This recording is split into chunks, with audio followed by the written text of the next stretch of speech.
মনে মনে সবাই কাঁচকলা খায়, মনে মনে সবাই কমার্শিয়াল দেখতে ভাবে। যখন মানুষ চিন্তা করেছে তাকে একটু ছাড় দিতে হয়েছে। সামনে শিল্পী সমিতি ইলেকশন, এটা যদি বলি যে আমি একজনকে ভালোবাসি, তো ছবিতে প্রত্যেকটা নায়িকাই কিন্তু কমার্শিয়াল জায়গাটা থেকে তাদের সেই যুগে যুগে যুগে যুগে কমার্শিয়াল সিনেমাতে তৈরি হয়ে আসছে। কমার্শিয়ালটাকে পুঁজি করে সিনেমা তৈরি করতো, তখন কিন্তু সময়টা তখন কমার্শিয়ালের ছিল, হয়েছে, এখনও হচ্ছে, এখনও অনেক হচ্ছে।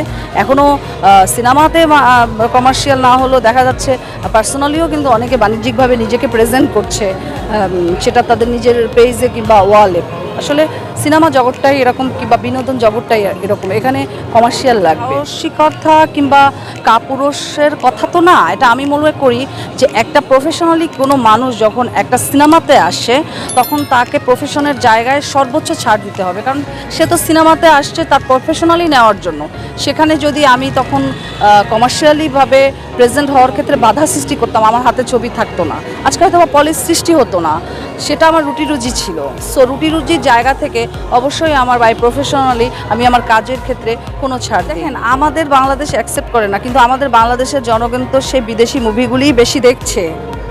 হ্যাঁ, আমাদের বাংলাদেশ যদি এগুলি অ্যাকসেপ্টই না করবে, তাহলে আমাদের দেশে পাঠান রিলিজ হয় কিভাবে?